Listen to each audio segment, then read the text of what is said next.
को साफ साफ पता चल चुका है कि चैंग ही ली है, तो वो बहुत ही इमोशनल होकर ली को कॉल करते हुए उसको देखने जाती है। एंड दूसरी ओर जब ली को होश आता है तो उसके हाथ में स्पैनर होता है और पास में डेविड होता है अधमरी हालत में। तो गार्ड्स ली पर शक करते हैं, लेकिन ली डेविड से कहता है कि सर प्लीज इनको बताइए कि मैंने आपको नहीं मारा। डेविड कुछ कहने की कोशिश करता है एंड इस पार्ट की शुरुआत में वो ली की तरफ इशारा करके कुछ कहने वाला होता है, लेकिन उसी पर दम तोड़ देता है। दोस्तों यहाँ से ली बुरी तरह फंस जाता है। पुलिस उसको अरेस्ट करके लेकर जा रही होती है और तब एंड्रयू भी वहाँ पर होता है और बॉडीगार्ड से कहता है कि अब तो इसकी कहानी का दी एंड हो चुका है। ली को दोस्तों उसकी बात साफ साफ सुनाई देती है और वो मुड़कर देखता है कि एंड्रयू के पास ही बॉडीगार्ड खड़ा हुआ है। बस वो समझ आता है कि ये इसी की चाल थी, पर बॉडीगार्ड एंड्रयू को चुप कराते हुए कहता है कि कुछ मत बोलो, उसके कान बड़े तेज है। इतने में जिना पहुंच जाती है और पूछती है तुम्हें पुलिस ने अरेस्ट क्यों कर लिया है। एंड्रयू फिर उसके कान भरता है कि तुम्हें पता है इसने कत्ल किया है, लेकिन दोस्तों ली चिल्लाता है कि अरे इसने मुझे फंसाया है, तुम इसकी बातों पर विश्वास मत करना। पुलिस तो फिर ली को लेकर जाती है और जिना बहुत रोने लगती है, लेकिन एंड्रयू की समझ में नहीं आता कि जिना चैंग के लिए इतना इमोशनल क्यों हो रही है। वो कहता है अरे तुम उसके लिए रो क्यों रही हो, वो कातिल है कातिल। लेकिन दोस्तों वो कहती है वो किसी का कत्ल नहीं कर सकता, मैं उसे अच्छे से जानती हूँ। कहकर वो रोते हुए क्राइम स्पॉट पर जाती है, पर उसे अंदर अलाउ किया नहीं जाता। तो वो होटल के सीसीटीवी को चेक करती है और वहाँ बताते हैं कि फुटेज डिलीट हो चुका है। एंड्रयू फिर कहता है कि तुम्हें ये सब करने की क्या जरूरत है, वो सच में कातिल है। जिना कहती है वो कातिल हो ही नहीं सकता और ये मैं साबित करके रहूंगी। ये कहकर दोस्तों वो चली जाती है। फिर क्या था, ली को इंटरोगेशन के लिए लेकर जाया जाता है। दूसरी ओर एंड्रयू जेजे से मिलने चाहता है जो बढ़िया तैयार हो रहा है। उसने दोस्तों हॉस्पिटल में फिर ड्रामा किया होता है कि अब वो बिल्कुल ठीक हो चुका है। असल में वो ली के अरेस्ट होने की वजह से बहुत ज्यादा खुश है। अब एंड्रयू वैक्सीन फॉर्मूला मांगता है तो जेजे भी उसको देखने के लिए दे देता है। एंड्रयू पूछता है एक बात बताइए, वैसे आपने डेविड का कत्ल करवाया क्यों? ये ट्विस्ट तो हमारे प्लान में था ही नहीं। जेजे कहता है हम तो सिर्फ उसको घायल करवाना चाहते थे, लेकिन बदकिस्मती से वो मर गया, आप क्या करें। जो भी हो चैंग फंस गया, बस हमें और क्या चाहिए। अब एंड्रयू कहता है ठीक है वो तो ठीक है, पर क्या मैं ये फॉर्मूला रख सकता हूँ? आपको डिकोड करके बता दूंगा। जेजे चौंक जाता है कि ये तुम्हें क्यों चाहिए। एंड्रयू कहता है मेरे पास हो या आपके पास, इससे क्या फर्क पड़ता है, हमारा मकसद तो एक ही था ना। क्या आपको मुझ पर अभी भी विश्वास नहीं है? इस पर जेजे की हो जाती है बोलती बंद। वो कहता है ठीक है तुम ही रख लो, मुझे कोई प्रॉब्लम नहीं है। अब यहाँ से एंड्रयू के जाने के बाद बॉडीगार्ड कहता है सर आपने उसे फॉर्मूला क्यों दिया? जेजे कहता है डरो मत, जब तक उसकी ऑडियो रिकॉर्डिंग हमारे पास है वो हमारे खिलाफ कुछ नहीं करेगा। यहाँ से दोस्तों अगले सीन में जेजे नेल से मिलने जाता है और कहता है सॉरी मेरी वजह से आपको अपनी पदवी से हाथ धोना पड़ा, लेकिन हाँ वैक्सीन फॉर्मूला की ओरिजिनल और इकलौती कॉपी फिलहाल मेरे पास है और मैंने चैंग को कत्ल के केस में फंसा भी दिया है। ये सुनकर नेल बड़ा खुश हो जाता है कि चलो वैक्सीन फॉर्मूले की वैल्यू कई बिलियंस में होगी और अब हमें डोडो ग्रुप को हराने में कोई दिक्कत नहीं होगी। फंस भी गई तो क्या हुआ, मैं उससे भी बड़ी मछली पकड़ने वाला हूँ। और तुम्हें पता है चेयरमैन की वाइफ यानी मेरी बहन ने अपने सारे शेयर्स मुझे देने का वादा किया है, अब हमें कोई नहीं हरा सकता। वहाँ एंड्रयू, सिंडी, ग्रे और एंड्रयू का असिस्टेंट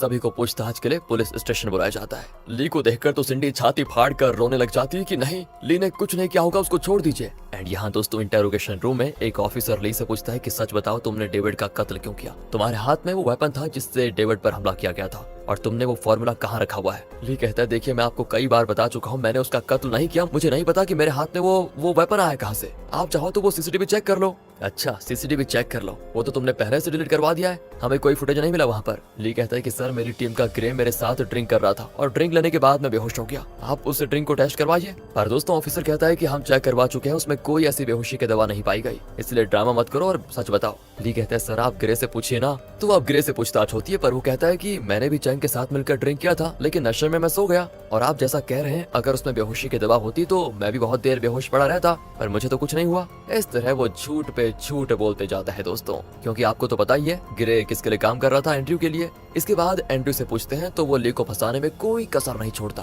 और कह देता है कि चैंग डेविड से कॉन्ट्रैक्ट पर साइन लेने के लिए गया था, पर लगता है उसने डेविड को बहुत टॉर्चर किया होगा, क्योंकि उसके बाद जब मैं डेविड से मिला तो वो बहुत ही परेशान लग रहा था एंड इसके बाद ही उसका कत्ल हुआ है। अब ली के खिलाफ यानी कि चैंग के खिलाफ ये केस और स्ट्रॉन्ग हो चुका था। ऑफिसर तो ली को लॉकअप में लेकर जा ही रहे होते हैं, तब ली एंड्रयू से कहता है कि तुम अच्छी तरह जानते हो कि मैं बेगुनाह हूँ। एंड्रयू कहता है अच्छा तो क्या मैंने तुम्हें फंसाया इस केस में? ली कहता है तुमने तो नहीं फंसाया, तुम में इतनी हिम्मत तो नहीं है और न ही तुम्हारी इतनी ताकत है। मैं जानता हूँ कि तुम ये सब जेजे के लिए कर रहे हो, आज तक तो मेरे दुश्मनों की लिस्ट में जेजे था, पर सोच लो तुमने बीच में टांग अड़ाकर मुझसे दुश्मनी मोल ले ली है और अब तुम भी मेरी लिस्ट में शामिल हो गए हो। देखना तुम्हारा क्या हाल करता हूँ, एक बार बाहर आ जाओ। ये सुनकर एंड्रयू थोड़ा घबरा जाता है कि मैंने बेवजह इससे पंगा तो नहीं ले लिया कहीं। दूसरी ओर दोस्तों मीटिंग में सिंडी चेयरमैन को बताती है कि पापा ली सिर्फ कॉन्ट्रैक्ट पे साइन लेने के लिए गया था, जरूर किसी ने प्लान करके उसे कत्ल में फंसा दिया है। मोजो भी यही कह रहा है और कहता है कि मेरी चैंग से बात हुई थी, उसने कहा ये जेजे का ही काम है, लेकिन दोस्तों अब एंड्रयू कहता है कि पापा हमें इस मामले में दखल तो देनी ही नहीं चाहिए, यही अच्छा है क्योंकि सारे एविडेंस चैंग के खिलाफ है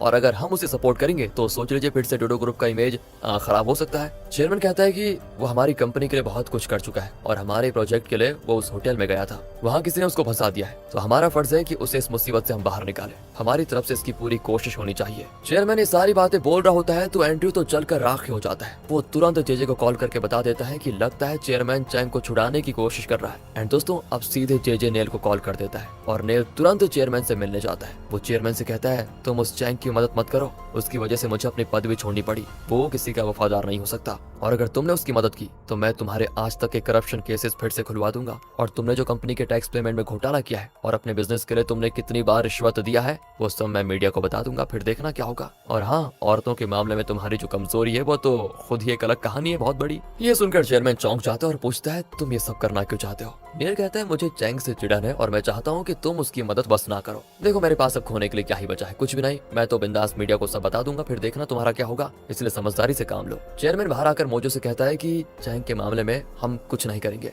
उसमें दखल तक नहीं देंगे। एंड मोजो एकदम से शॉक हो जाता है कि अभी भी चेयरमैन को क्या हुआ, लेकिन चेयरमैन की परमिशन के बिना वो कोई कदम तो उठा ही नहीं सकता। दूसरी ओर जेजे बड़े मसे में होता है और नाथन से मिलने जाता है जेल में। उसको देखकर तो नाथन गुस्सा होकर कहता है कि मुझे पता चल गया है कि तुम कितने बड़े गद्दार हो, हैं? तुमने मुझे जेल भिजवाया था ना। लेकिन दोस्तों अब देखिए जेजे यहाँ पर क्या चाल चलता है। वो कहते हैं नहीं ऐसा नहीं है, असल में तुम्हारा दुश्मन तो चैंग है जिस पर भरोसा करके मैंने भी अपना सब कुछ खो दिया। एक और बात बताऊं, चैंग और कोई नहीं है, असल में वो ली है। वो अपने पेरेंट्स का बदला लेने के लिए आया है और उसके पेरेंट्स का कत्ल किसने करवाया था? तुमने, इसलिए वो तुम्हें जिंदा नहीं छोड़ेगा। लेकिन अब नाथन कहता है कि मैंने कत्ल नहीं किया था, कत्ल तो तुमने किया था। हाँ मैंने किया था पर करवाया किसने था? तुमने ना, इसलिए वो तुमसे भी तो बदला लेगा। उसने तुम्हें बताया क्या किया? सेंटेंस डेविड का कत्ल कर दिया है और उसे इसी जेल में बंद किया जाएगा। मैं कैसे भी उसे तुम्हारे सेल में बंद करवा सकता हूँ, फिर तुम जानो और वो जाने। तुम्हारे पास मौका है, तुम्हें उसे खत्म करना है तो कर दो, वरना वो तुम्हें मार तो डालेगा ही। अब दोस्तों उसी रात नाथन सोच में पड़ जाता है कि अब मैं क्या करूं। बॉबी कहता है कि गुरु उस ली को आने दो,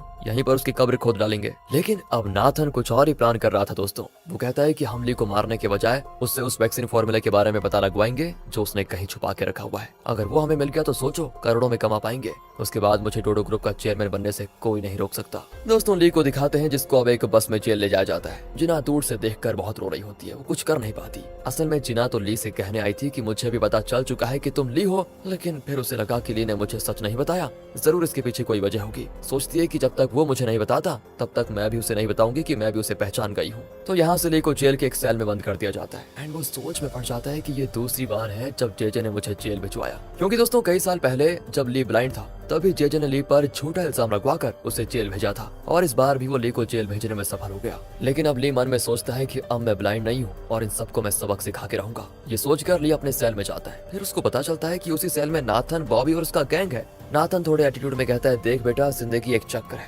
यहाँ जीतने वाला हारता है और हारने वाला जीतता है, तुम्हें पता ही होगा। एंड इस तरह बिना सर पैर के वो डायलॉग बोलकर ली से दोस्ती करने की कोशिश करता है। वो कहता है कि तुम्हें तो पता ही है कि जेजे ने मुझे भी फंसाया और तुम्हें भी फंसाया। लेकिन दोस्तों ली उसको एकदम इग्नोर कर देता है जैसे कि वो उसको जानता ही नहीं। दूसरी ओर पैनी और उसके असिस्टेंट को दिखाते हैं जो अपने बॉस के सामने होते हैं। लेकिन अभी बॉस का चेहरा तो दिखाया नहीं जाता, लेकिन वो पूछता है वैक्सीन फॉर्मूले का क्या हुआ। पैनी कहती है कि ली पर झूठा इल्जाम लगा है कि उसने फॉर्मूला चुराया है और डेविड को मार डाला। मुझे बस थोड़ा टाइम दीजिए, मैं फॉर्मूला लाकर आपको दूंगी। पर बॉस कहता है कि नहीं, अब तुम्हें कुछ करने की जरूरत नहीं है, मैं खुद इस मामले में मैदान में उतरने का फैसला कर चुका हूँ। उस ली को मारकर भी मैं फॉर्मूला लेकर रहूंगा। तो यहाँ से जेल में अब ली एक जगह पर बैठा होता है। दूसरा कैदी एक पेपर उसके आगे डालकर जाता है। एंड ली उसे उठाता है तो उसमें पैनी का मैसेज होता है कि तुम जेल में सावधान रहना, वहाँ मेरे बॉस का आदमी है। एंड तभी नाथन आकर ली से पूछता है कि सच बताओ वो फॉर्मूला तुम्हारे पास है ना कि नहीं है। ली कहते नहीं, और ना ही मैंने डेविड का कत्ल किया है, सच बताऊं तो। नाथन कहता है कि यार मुझसे छुपाओ मत यार, देखो अगर फॉर्मूला मिल गया तो सोचो ना हम दोनों बिजनेस में 50-50 पार्टनर्स बन जाएंगे, यानी कि 50-50%। लेकिन अब ली का दिमाग खराब हो रहा होता है उसकी बातों को सुन के, तो वो कह देता है सुनो मेरी बात, यहाँ से चुपचाप साइड हो जाओ वरना तुम्हारी जान ले लूंगा। एंड वो भी चिढ़कर चला जाता है और बॉबी से कहता है कि देखो ये बातों से तो मानने वाला है नहीं। तो दोस्तों उस रात जब ली सो रहा होता है तो उस पर कंबल ओढ़कर नाथन और बॉबी उसके आदमी उसे बहुत पीटते हैं। दिन में भी जब चाहा पूरा गैंग मिलकर उसको मार मार कर उसकी पूरी हालत कर देते हैं। पर ली मार खा लेता है लेकिन खुद को डिफेंड नहीं करता। तो यहाँ से चेयरमैन के घर में सभी खाना खा रहे होते हैं। सिंडी कुछ नहीं खाती तो एंड्रयू कहता है अरे तुम ली के बारे में सोचकर परेशान क्यों होती हो। वो कहती नहीं, मुझे तो ये परेशानी है कि फॉर्मूला हाथ से निकल गया। हालांकि दोस्तों वो असल में तो ली के लिए ही दुखी है। तभी पिया आकर बताता है कि मैडम जी ने कंपनी की एक्स्ट्राऑर्डिनरी जनरल मीटिंग अरेंज की है चेयरमैन पूछता है वो ऐसा क्यों कर रही है। पी कहता है वो एंड्रयू को कंपनी से बाहर कर देना चाहती है इसीलिए। एंड चेयरमैन गुस्से में अपनी वाइफ के पास जाकर चिल्लाने लग जाता है कि मीटिंग अभी कैंसिल करो, पर वो कहती है तुम एंड्रयू को बाहर निकालो फिर मैं मीटिंग कैंसिल कर दूंगी। लेकिन दोस्तों चेयरमैन कहता है अगर तुमने एंड्रयू को कंपनी से निकालने की कोशिश की तो सोचो मैं उसे और भी बड़ी पोजीशन दूंगा और कंपनी का चेयरमैन बना दूंगा। दूसरी ओर ली बहुत ही परेशान होता है। लगता है दोस्तों नाथन और उसकी टीम मिलकर ली को बहुत मार रही है। तब गार्ड आकर कहता है कि तुमसे कोई मिलने आया है। ली बड़ी उम्मीद लेकर बाहर जाता है कि जरूर जिनाई होगी, लेकिन वहाँ बैठा होता है जेजे। लगता है उसके पास प्लान्स का भंडार है क्योंकि हर बार हर जगह वो कोई ना कोई प्लान लेकर टपक पड़ता है। कहता है तुम सच में बहुत बड़ी मछली निकले बेटा, उतने ऊंचे ब्रिज से गिरकर भी तुम जिंदा कैसे बच गए और बताओ मुझसे बदला लेने के लिए भी आ गए। पर मेरा यकीन मानो तुम्हारे पेरेंट्स का कत्ल नाथन ने करवाया था। तुम तो खामखा मुझ पर शक करके मुझे मिटाने पे तुले हुए हो। वो तो तुम्हारे सैली में है, उसको खत्म कर डालो। ली दोस्तों यहाँ से बहुत गुस्सा हो जाता है। दूसरी ओर पैनी जिना से मिलती है और बताती है कि ली बेगुनाह है। असल में जेजे और एंड्रयू ने मिलकर उसे इसमें फंसाया है। एंड एंड्रयू का नाम सुनकर जिना चौंक जाती है कि वो ली के साथ ऐसा क्यों करना चाहता है। पैनी कहती है हमें सबसे पहले तो ली को छुड़ाना होगा और वो काम सिर्फ तुम कर सकती हो। जिना कहती है कि ली के लिए तो मैं कुछ भी कर सकती हूँ, आप बस बताइए क्या करना है। तब वो कहती है वैक्सीन फार्मूला या तो जेजे के पास होगा या एंड्रयू के पास, तो मैं उस फार्मूले को ढूंढ कर निकालना है, उसके जरिए ही हम ली को बचा सकते हैं। जिना दोस्तों उसी रात एंड्रयू के केबिन को छान मारती है। एंड्रयू बाहर से ये सारी चीजें देख रहा होता है। एंड्रयू बहुत दुखी होता है कि चैंग को बचाने के लिए जिना कितना कुछ कर रही है, मेरे बारे में उसको जरा भी ख्याल नहीं। दूसरी ओर ली रात को नाथन के मुंह में कपड़ा बांधकर उसकी जान लेने की कोशिश करता है और नाथन मर जाता है दोस्तों। लेकिन कपड़ा हटता है तो वो चिल्ला जाता है। गार्ड्स तभी ली को पकड़कर एक सेल में बंद कर देते हैं। ली कहता है मुझे छोड़ो, मैं उसकी जान लेकर रहूंगा। एंड अगले सीन में नाथन जाता है बाथरूम, तो उसके बाथरूम के अंदर ली खड़ा होता है। आज तो बेटा तेरी शामत आ गई कहकर ली उस पर सीधा हमला कर देता है। अचानक नाथन की आंख खुलती है। लगता है उसका बहुत बढ़िया वाला बुरा सपना था। वो बॉबी से कहता है कि भाई सपने में भी वो मुझको मार रहा है, अब मैं करूँ क्या। मैंने तो उसे अंडरस्टिमेट कर दिया पर वो बहुत ही खतरनाक मालूम होता है। अच्छा वो उसको अलग सेल में डाल दिया। दोस्तों इतने में गार्ड ली को उसी सेल में लेकर आ जाते हैं। नाथन तो अब सोचता है कि यार इसे वापस क्यों लेकर आ गए, मुझे दूसरे सेल में भेजो वरना ये मुझको मार डालेगा। लेकिन ली चुपचाप जाकर एक कोने में लेट जाता है। दोस्तों सच बताऊं तो नाथन को बहुत डर लगता है ली से। उस रात भी ली नाथन के गले पर एक नुकीला चीज दबाकर कहता है क्या तुम जानते हो मैं कौन हूँ। मैं वही अंधा ली हूँ और पता है क्या, मैं इसीलिए जिंदा बचा हूँ ताकि तुमसे मेरे पेरेंट्स के कत्ल का बदला ले पाऊँ। नाथन कहता है कि देखो अगर तुमने मुझे मार डाला तो तुम जिंदगी भर यहीं पड़े रहोगे और जेजे बच जाएगा। असली कातिल कौन है ये तुम्हें जल्दी पता चल जाएगा। ली कहता है कि अगर मुझे अलग सेल में रखा गया था तो अचानक गार्ड्स मुझे फिर तुम्हारे सेल में क्यों लेकर आ गए।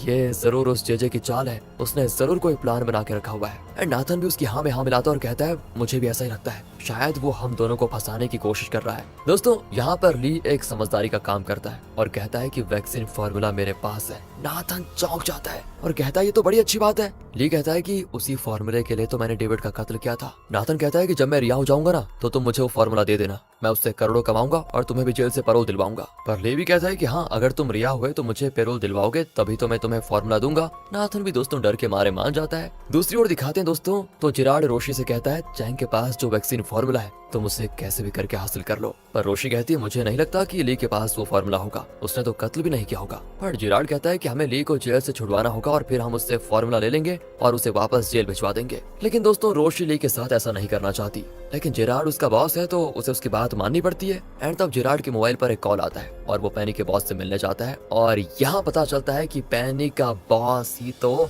जिराड का बॉस भी है और जिराड उसी के लिए काम कर रहा है। बॉस कहता है कि मुझे वो फार्मूला चाहिए जो ली के पास है और इसके लिए अगर मुझे ली की जान भी लेनी पड़ी तो मैं वो करके रहूंगा। क्या तुम मेरा यह काम कर पाओगे। जिराड कहता है आप फिक्र मत कीजिए, मैं एक ऐसे एजेंट को जानता हूँ जो ली के साथ काम भी करती है, उसके जरिए मैं ये काम पूरा करवा दूंगा। यहाँ जेल में नाथन के गैंग को स्पेशल खाना दिया जाता है। बॉबी कहता है ये क्या, आज वेज क्यों दिया हमें। एक गार्ड आकर ली को बाइबल देता है और ली उसके पन्ने पलटने लगता है। तभी नाथन उसका मजाक उड़ाता है कि अरे इतनी जल्दी संन्यास लेने का इरादा है क्या। पर ली देखता है कि उस बाइबल में उसके लिए कोई क्लू है। फिर काम के दौरान एक बुजुर्ग आदमी गिर पड़ता है तो ली उसको उठाता है और पूछता है दादाजी आप ठीक तो है ना। पर दोस्तों बुजुर्ग ने एक चाकू छुपा के रखा हुआ था जिसे वो अचानक से ली के पेट में घोंप देता है। ली एकदम से चौंक कर उसको देखने लगता है और पेट में चाकू घोंप देता है। एंड ली एकदम शॉक में उस बुजुर्ग को देखने लग जाता है। तो इस पार्ट की शुरुआत में ली धीरे से स्माइल करने लगता है और अब बुजुर्ग चौंक जाता है। फिर पता चलता है कि ली ने हाथ से चाकू पकड़ लिया था, वो उसके पेट में घुसा ही नहीं था। बुजुर्ग बौखला जाता है कि इसे कैसे पता चला कि मैं हमला करने वाला हूँ एंड वो तुरंत वहाँ से भाग जाता है। चलिए आपको एक बढ़िया वाला फ्लैशबैक दिखाते हैं जहाँ दोस्तों असल में उस जेल के गार्ड ने ली को जो बाइबल दिया था ना उसमें कोई क्लू छुपा हुआ था और ये बाइबल पैनी ने ली को देने के लिए कहा था।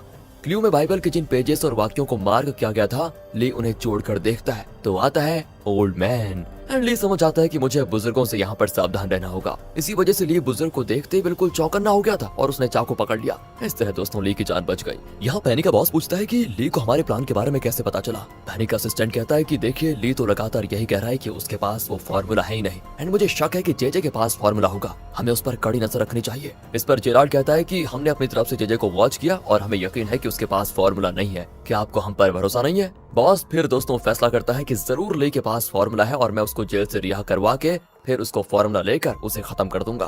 अब बाहर आने के बाद असिस्टेंट पैनी से कहता है कि मैं जानता हूँ तुमने ली की मदद की थी, पर मैंने बॉस को कुछ नहीं बताया, लेकिन मैं कभी तुम्हें बॉस के साथ गद्दारी नहीं करने दूंगा, तुम ली से दूर रहो। वहाँ चेयरमैन की वाइफ चेयरमैन के कुछ मेडिसिन को देखती है जिसे वो रोज लेता है, एंड वो परेशान है कि चेयरमैन उसकी कोई बात भी सुनने को तैयार नहीं है और वो एंड्रयू को कंपनी से निकालने नहीं वाला। तब नाथन का असिस्टेंट आकर उसे दूसरी मेडिसिन देता है। वो कहता है कि ये बॉटल तो ओरिजिनल है लेकिन मेडिसिन दूसरा है, इसे रोज लेने से चेयरमैन की तबीयत धीरे धीरे खराब होने लगेगी। चेयरमैन की वाइफ कहती है हाँ मुझे भी यही चाहिए, कहकर वो चेयरमैन के मेडिसिन की जगह पर इन नए बॉटल्स को रख देती है दोस्तों। एंड अगले सीन में चेयरमैन की वाइफ और सिंडी बाहर जा रही होती है और चेयरमैन पूछता है कि कहाँ चल दिए दोनों, वो भी इस वक्त। सिंडी कहती है कि हम बाहर कहीं जा रही हैं। तभी चेयरमैन की वाइफ कहती है क्या आपको हमारी भी फिक्र रहती है कभी? चेयरमैन तो चिढ़ जाता है कि देखो मैं तुमसे बहस करने को तैयार नहीं हूँ, वैसे तुमने वो शेयर होल्डर्स मीटिंग कैंसिल की या फिर नहीं? चेयरमैन की वाइफ कहती सॉरी मैं तो भूल ही गई थी, मैं कल ही मीटिंग को कैंसिल कर दूंगी, आप फिक्र मत कीजिए, आप बस अपनी सेहत का ख्याल रखेगा और अगर आपको कुछ हो गया तो सोचिए मैं कैसे रहूंगी। इस तरह दोस्तों वो एक केयरिंग वाइफ की तरह ड्रामा कर रही होती है। तभी पीए चेयरमैन को वो मेडिसिन देता है जो चेयरमैन की वाइफ ने चेंज कर दिए थे,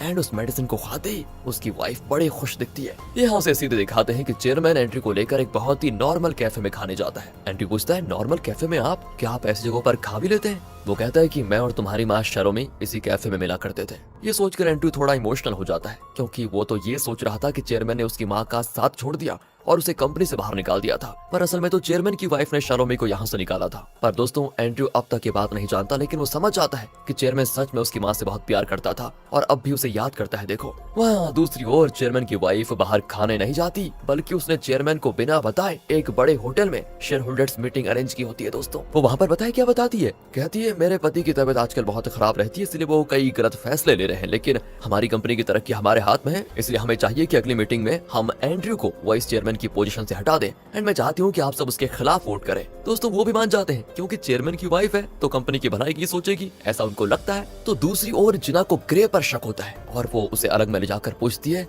तुम ली के साथ ड्रिंक कर रहे थे ना, तो क्या तुमने उस ड्रिंक में कुछ मिलाया था? मुझे पता है तुम एंड्रयू के वफादार बनना चाहते हो, लेकिन एंड्रयू पहला जैसा नहीं रहा, वो बहुत ही गलतियां कर रहा है, हमें उस फॉर्मूले का पता लगाना ही होगा, वरना ली उस जुर्म की सजा काटेगा जो उसने कभी किया ही नहीं। पर कहाँ दोस्तों जब आदमी करप्ट हो तो वो किसी की बात नहीं मानता, एंड ग्रे भी उसकी किसी भी बात को नहीं मानता और कहता है एंड्रयू बहुत अच्छा है और वो हमारा बॉस है, उसके बारे में तुम गलत अफवाहें मत फैलाओ, कहकर वो चला जाता है। दोस्तों इसके बाद जिना एंड्रयू के केबिन में जाती है और कहती है आज ना मेरा मूड खराब है, मेरे साथ ड्रिंक करने चलोगे क्या? एंड्रयू को चाहिए क्या था, वो बड़ा खुश हो जाता है, लेकिन दोस्तों उसको जिना पर शक भी है क्योंकि वो एंड्रयू के कमरे में वैक्सीन फॉर्मूला ढूंढ रही थी पहले मतलब, पर वो मान जाता है और दोनों बार में जाते हैं। जिना कहती है कि चलो हमें गेम खेलेंगे, जो 7-10 से ज्यादा शराब पीकर नशे में फ्लैट नहीं होगा वो विनर होगा और विनर जो मांगेगा वो लूजर को देना पड़ेगा, बोलो मंजूर है? एंड्रयू कहता है ठीक है चलो खेलते हैं। तो अगले सीन में दिखाते हैं एंड्रयू भाई साहब हो गए हैं नशे में धुत और जिना उसे उसके केबिन में लेकर जाती है। यही दोस्तों जिना का प्लान है कि एंड्रयू को खूब पिलाकर वो उसे बेहोश कर देगी और उसके केबिन में वैक्सीन का फॉर्मूला वाला वो पेपर ढूंढेगी। पर कहाँ यार जिना को उस कमरे में फॉर्मूला मिलता ही नहीं, वो तो जानती ही नहीं कि एंड्रयू चुपके से उसको देख रहा है। लगता है दोस्तों वो नशे में बेहोश होने की एक्टिंग कर रहा था। फिर जिना उसके पॉकेट को चेक करने आती है, लेकिन एंड्रयू उसका हाथ पकड़ लेता है। जिना कहती है अरे वो तुम्हारा कोट उतार कर तुम्हें ठीक से सुलाने वाली थी इसीलिए कर रही थी, कहकर वो चली जाती है। तो यहाँ जेल में दिखाते हैं तो ली तो जिना के बारे में सोचता रहता है। इस बीच उनके लिए खाना लाया जाता है और सभी खाने लगते हैं। गार्ड दोस्तों उनको घूर रहा होता है और लगता है उसने कोई गड़बड़ की है। कुछ ही देर में सब पेट पकड़कर चिल्लाने लगते हैं क्योंकि खाने में कुछ मिला हुआ था। सभी को डॉक्टर के पास ले जाया जाता है जो सबको दवा देता है, लेकिन सिर्फ ली को कोई अलग ही दवा दी जाती है जिसे ली खा भी लेता है। यहाँ से सीधे दिखाते हैं जेराल्ड को जो रोशी से कहता है कि ली के खाने में हमने एक दवा मिलाई थी जिससे उसके पेट में दर्द हुआ और उसे हम लोगों ने अलग मेडिसिन दिया जिसकी वजह से उसका हार्ट बीट कम होने लगेगा। पुलिस वाले ली को हॉस्पिटल लेकर जाएंगे और तब तुम्हें ली को किडनैप करना है और उसे ये इंजेक्शन लगानी है, तब जाकर उसका हार्ट बीट नॉर्मल होगा। अगर तुम थोड़ी सी भी देर लगाओगे तो वो मर सकता है और हाँ किसी को पता नहीं चलना चाहिए कि ये काम तुम कर रही हो वरना बड़ी मुसीबत हो जाएगी। और ये NIA की तरफ से ऑर्डर है। पर दोस्तों सच तो यह है कि ये बॉस के लिए ही ये सब कुछ कर रहा है, पर रोशी ये जानती नहीं थी। दूसरी ओर चेयरमैन की वाइफ और सिंडी जेल जाती है, जहाँ चेयरमैन की वाइफ नाथन को बताती है कि बेटा कुछ दिनों में तुम रिहा हो जाओगे, टेंशन मत लो, ये मेरा वादा है। नाथन कहता है कि चैंग भी मेरे साथ है, हमें उससे भी बाहर निकालना होगा। चैंग दोस्तों ली मतलब समझ गए आप। इस पर सिंडी तो उछलने लग जाती है कि क्या चैंग यहीं पे, वो ठीक तो है ना, उसको कुछ हुआ तो नहीं। एंड चेयरमैन की वाइफ गुस्सा हो जाती है कि तेरा भाई इतने दिन से यहाँ पर सड़ रहा है, एक भी दिन उसकी खैरियत जानने की कोशिश नहीं की तूने, और चैंग के लिए तू इतनी उतावली हो रही है। सिंडी कहती है कि माँ कुछ नहीं, बस कंपनी के सिलसिले में बात करनी थी उससे। पर दोस्तों चेयरमैन की वाइफ नाथन से पूछती है तुम चैंग को बाहर क्यों निकालना चाहते हो, पता है ना उसने डोडो ग्रुप में क्या क्या किया। नाथन कहता है कि माँ फिलहाल चैंग के पास वैक्सीन फॉर्मूला है, अगर वो हमें मिल जाए तो फिर हम यहाँ के राजा होंगे, इसलिए हमें चैंग को बाहर निकालना ही होगा ताकि वो हमें vaccine formula they they. And फिर वो ली से कहता है कि मैंने तुम्हें भी जेल से छुड़ाने का इंतजाम कर दिया है, तुम चिंता मत करो। दोस्तों इतने में ली के शरीर में वो दवा असर करने लगती है जो उसको अलग से दी गई थी वही, एंड वो एकदम से गिरकर तड़पने लगता है। नाथन तो शॉक हो जाता है और चिल्लाता है कि अरे क्या हो गया तुम्हें, मुझे फॉर्मूला दिए बिना मर मत जाना। ली को तुरंत एक एम्बुलेंस में हॉस्पिटल भेजा जाता है, लेकिन एम्बुलेंस की ड्राइवर है रोशी। एम्बुलेंस के पीछे पीछे पुलिस की गाड़ी आ रही होती है, लेकिन ट्रैफिक सिग्नल पर पुलिस की गाड़ी हो जाती है ब्लॉक और रोशी एम्बुलेंस लेकर निकल जाती है चुपचाप। एम्बुलेंस में पीछे एक नर्स होती है, लेकिन कोई गैस स्प्रे करके उसे बेहोश कर दिया जाता है। फिर एक जगह पर रोशी एम्बुलेंस को रोकती है और पीछे जाकर ली को देखती है, तब वो नर्स आधी बेहोशी में रोशी का मास्क हटा देती है, लेकिन वो फिर से बेहोश हो जाती है। इसलिए रोशी इस बात को ज्यादा सीरियसली नहीं लेती, वो तुरंत ली को अपनी गाड़ी में शिफ्ट करके उसे वो इंजेक्शन लगा देती है, जिससे ली का हार्ट बीट नॉर्मल हो जाता है। लेकिन रोशी एक बड़ी प्रॉब्लम में फंस जाती है, क्योंकि जब रोशी का मास्क उतार गया था तो गाड़ी के पीछे वाले कैमरे में वो रिकॉर्ड हो गया, और अब न्यूज चैनल्स में तो ये बात आग की तरह फैल जाती है और ये वीडियो फुटेज के साथ दिखा देते हैं कि चैंग नाम के कैदी को किडनैप किया गया था और किडनैपर थी रोशी। डोडो ग्रुप में सभी शॉक होते हैं कि रोशी ने ली को क्यों बचाया होगा। यहाँ न्यूज देखकर ग्रे परेशान हो जाता है, क्योंकि वो रोशी को पसंद करता है। इसी बीच वो एंड्रयू के असिस्टेंट को फोन पर बात करते हुए भी सुन लेता है। वो एंड्रयू से पता है क्या कह रहा था, कहता है कि वैक्सीन फॉर्मूला को डिकोड करने के लिए मैंने एक साइंटिस्ट को ढूंढ लिया है और हम जल्दी वैक्सीन बना पाएंगे। ये सुनकर ग्रे हो जाता है शॉक और सोचता है तो क्या जिना ने एंड्रयू के बारे में सच कहा था, तो क्या फॉर्मूला एंड्रयू के पास ही है, और क्या डेविड का कत्ल भी एंड्रयू ने करवाया है। Oh my God. दूसरी ओर दोस्तों जेरार्ड रोशी से कहता है कि अच्छा हुआ तुमने चैंग को किडनैप कर लिया, अब तुम कुछ भी करके उससे ये पता लगाओ कि वैक्सीन फॉर्मूला उसने कहाँ छुपा के रखा हुआ है। वो जरूर कहेगा कि फॉर्मूला जेजे के पास है, पर तुम उस पर विश्वास मत करना क्योंकि फॉर्मूला उसी के पास है। रोशी भी अंदर जाती और पूछती है चैंग तुम कैसे हो, अच्छा वो मैंने तुम्हें पुलिस से बचा लिया, वरना तुम्हें उम्र भर जेल में रहना पड़ता। लेकिन दोस्तों ली तो खूब जानता है कि उसने ली को बचाया क्यों। वो कहता है सीधे सीधे बात क्यों नहीं पूछ लेती कि वैक्सीन फॉर्मूला कहाँ पर, यही पूछना चाहती हो ना तुम, क्या तुम भी उस खतरनाक बॉस के लिए काम करती हो जिसके आदमी पूरे शहर में वायरस की तरह फैले हुए हैं। रोशी कहती क्या बक रहे हो तुम, मैं एनआईए के लिए काम करती हूँ और इस वक्त हमारे देश को उस वैक्सीन फॉर्मूले की जरूरत है, वो किसी दूसरे देश के स्पाई के हाथ नहीं लगना चाहिए। ली उसको लाख समझाता है कि फॉर्मूला जेजे के पास है, मेरे पास नहीं है, पर दोस्तों रोशी नहीं मानती और उसे हथकड़ी पहनाकर टॉर्चर करने लगती है। हालांकि वो ली के साथ ऐसा करना तो नहीं चाहती थी, उसे लगता है कि वो अपने देश के लिए ये कर रही है। बेचारी नहीं जानती कि ये सारा काम बॉस के कहने पे हो रहा है। असल में सीसीटीवी के जरिए बॉस ये सब कुछ देख रहा होता है और यहाँ पर दोस्तों पहली बार इस खतरनाक ऑर्गेनाइजेशन के हेड यानी बॉस का चेहरा रिवील किया जाता है। हमें है तो इसरा बुढ़ा पर बहुत खतरनाक आदमी है। पैरी का असिस्टेंट कहता है कि मुझे लगता है ली बच निकलेगा। बॉस कहता है कि अगर वो बच निकलने की कोशिश करेगा तो इसका मतलब होगा उसी के पास वैक्सीन फॉर्मूला है। दूसरी ओर ली के किडनैप होने की खबर को देखकर जेजे और नेल चौंक जाते हैं, क्योंकि ली इनसे बदला लेने के लिए जरूर आएगा। इतने में बॉडीगार्ड आता है और जेजे कहता है कि सुनो तुम सभी हॉस्पिटल्स में चेक करो कि जिना का भाई कहाँ पर है। मुझे पता है कि वो एक मेंटली चैलेंज लड़का है, अगर हमने उसका पता लगा लिया तो जिना का भी पता चल जाएगा। बॉडीगार्ड आखिर उस हॉस्पिटल में पहुंच जाता है जहाँ जिना का भाई है, लेकिन वहाँ उसका कोई और ही नाम लिखा होता है। तो बॉडीगार्ड वहाँ से निकलने वाला होता है, लेकिन तब टीवी पर ली के बारे में न्यूज चल रहा होता है, जिसको देखकर जिना का भाई कहता है अरे ली तुम जेल में कैसे पहुंचे। दोस्तों अब बॉडीगार्ड को यकीन हो जाता है कि यही जिना का भाई है। बॉडीगार्ड तुरंत जेजे को बता देता है। दूसरी ओर गिरे को दिखाते हैं, वो जिना को ड्रिंक करने के लिए बुलाता है और कहता है तुम ठीक कह रही थी, मैंने असल में पैसों के लिए एंड्रयू की हर बात मानी, क्योंकि मेरे पापा के इलाज के लिए मुझे पैसों की बहुत जरूरत पड़ गई थी, इसीलिए एंड्रयू के लिए मैंने गलती पे गलती की, शायद इसलिए भगवान ने मुझे सजा दी है। कुछ दिन पहले मेरे पापा की मौत हो गई और मैं जान चुका हूँ कि वैक्सीन फॉर्मूला एंड्रयू के पास ही है। जिना भी दोस्तों उसको दिलासा देती है कि देर आए दुरुस्त आए, अब हमें ली को बेगुनाह साबित करने के लिए जो करना है उस पर ध्यान देना होगा। तो दूसरी ओर जेजे, एंड्रयू और बॉडीगार्ड तीनों हॉस्पिटल पहुंच जाते हैं जहाँ जिना का भाई है। वो फैसला करते हैं कि इससे जो भी मिलने आएगी वही जिना होगी और उसने ली को बचाने के लिए उसे एम्बुलेंस से किडनैप किया होगा। तब एंड्रयू जिना को उसी कमरे में जाते हुए देख लेता है जहाँ जिना का भाई है। वो तो चौंक जाता है, क्या जोंग यून ही जिना है। तो दोस्तों अब इन तीनों को असलियत का पता चल चुका है कि कौन जीना है। आपको तो मैंने पिछले एपिसोड्स में बता दिया था शायद कि जॉन क्यों नहीं जीना है ना। चलिए बढ़िया। अब जेजे एंड्रयू से पूछता है क्या इसने कभी तुमसे वैक्सीन फार्मूला के बारे में पूछा था, क्योंकि ये ली को बचाने के लिए उस फार्मूले को पाने की कोशिश जरूर करेगी। एंड्रयू भी जानता है कि जिना वैक्सीन फार्मूले के लिए उसके केविन को छान मार रही थी, लेकिन दोस्तों वो जिना को फंसाना नहीं चाहता और कहता है नहीं ये तो नहीं थी, इसने मुझे कभी इस बारे में जिक्र तक नहीं किया। जेजे कहता है पर जो भी है तुम मुझसे सावधान रहना, हमें इस लड़की को भी सबक सिखाना होगा। दूसरी ओर दोस्तों रोशी ली को पसंद करती है, लेकिन उसे जेरार्ड की बात पर भी विश्वास है कि ली के पास फार्मूला है,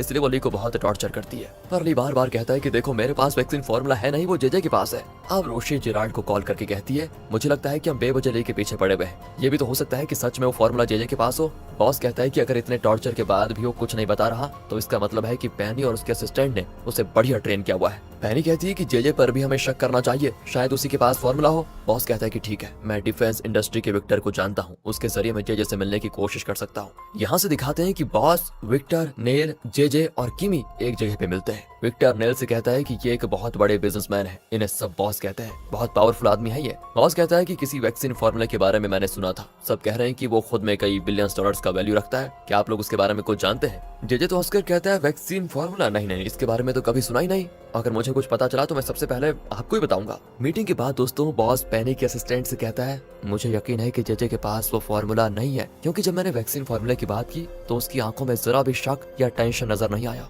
ना ही उसने अपनी आंखें मीची। उसके एक्सप्रेशन से साफ पता चल रहा था कि वो सच में वैक्सीन फार्मूला के बारे में कुछ नहीं जानता। जरूर चैंग के पास ही वो फार्मूला है, एक काम करो उसे जान की धमकी देकर वैक्सीन फार्मूले का पता लगाओ। दोस्तों यहाँ हमें भी शक होने लगता है कि जब बॉस ने अचानक वैक्सीन फार्मूले का जिक्र किया तो जेजे के चेहरे पे जरा सी भी टेंशन या शॉक क्यों नहीं था, वो इतना कॉन्फिडेंटली होकर कैसे बात कर पाया। तो इधर खुलता है एक खतरनाक ट्विस्ट। कमरे के अंदर दिखाते हैं कि बॉस के जाने के बाद नेल एक लंबी सांस लेता है। ओह यार हम बाल बाल बच गए, ये आदमी सिर्फ बिजनेसमैन नहीं बल्कि एक बहुत खतरनाक ऑर्गेनाइजेशन का पावरफुल लीडर है, और अगर उसे पता चल जाता तो हमारी खैर नहीं होती। जेजे भी कहता है कि चलो मैंने झूठ ऐसा बोला कि सच में मैं दोबारा इतने कॉन्फिडेंस से कभी नहीं बोल पाऊंगा, पर आपको ये खबर दी किसने कि यहाँ पर ये बॉस आने वाला है। तो यहाँ पर एंट्री होती है जेरार्ड की, और तब पता चलता है कि ये ना तो एनआईए के लिए काम करता है और ना ही बॉस के लिए, बल्कि ये तो बॉस के साथ रहकर नेल के लिए काम कर रहा था। दोस्तों वाओ, यही वजह थी कि जब भी रोशी, पैनी और बॉस कहते थे कि जेजे के पास फार्मूला होगा तो ये एक ही बात पे अड़ा रहता था कि जेजे के पास वो फार्मूला है नहीं।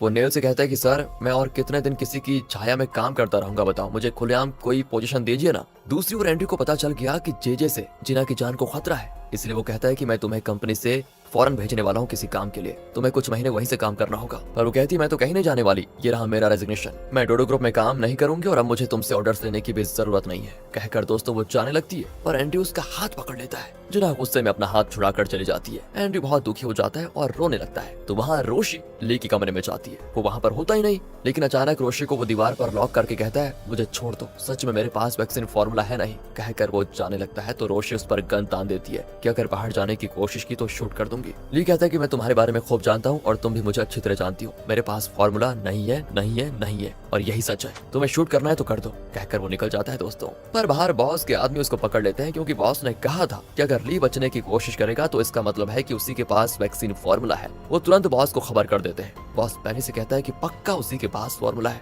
पर वो बताने को तैयार नहीं है। अब उसकी जान लेने के अलावा हमारे पास कोई और रास्ता बचा नहीं है, उसे तुम्हें ही खत्म करना होगा, समझी। इतने में रोशी बाहर आकर उस गैंग पर गन तान देती है कि कौन हो तुम लोग, छोड़ो उसको। और दोस्तों वो उसे भी नॉकआउट कर देते हैं। अगले सीन में ली और रोशी खुद को एक कंटेनर के अंदर पाते हैं और वहाँ बॉस और उसके आदमी और पैनी आते हैं। बॉस ली से कहता है कि वाह तुम सच में बहुत समझदार हो और शातिर भी, लेकिन अगर तुमने मुझे ये नहीं बताया कि वैक्सीन फार्मूला कहाँ है तो यहीं पे तुम्हारी जान खत्म हो जाएगी। दोस्तों ली तो चिल्ला देता है कि सुन बुड्ढे, तू मुझे कितना भी टॉर्चर कर ले लेकिन सच ये है कि मेरे पास फार्मूला नहीं है। बॉस तो एक बॉक्स खोलता है जिसमें कुछ निडल्स होते हैं। वो कहता है लास्ट चांस है, अगर तुमने सच नहीं बताया तो तुम्हारे शरीर के कुछ ऐसे पेन पॉइंट्स पर मैं ये निडल्स घुसाऊंगा कि तुम्हारी नसें फट जाएंगी। पहले निडल से तुम्हें बहुत दर्द होगा जो तुमने कभी भी एक्सपीरियंस नहीं किया होगा, और दूसरे निडल से तुम्हें इतना दर्द होगा जैसे कि शरीर से जान निकल रही हो, और आखिर में जो तीसरा होगा ना उससे तुम्हारी जान सच में निकल जाएगी, मर जाओगे तुम। तो सोच लो और सच बताओ। ली उसको दोबारा कहता है कि पागल कहीं के फार्मूला मेरे पास नहीं है नहीं है। दोस्तों आग बबूला हो जाता है बॉस। अब वो पैनी को इशारा करता है और वो ना चाहते हुए भी बड़ी मुश्किल से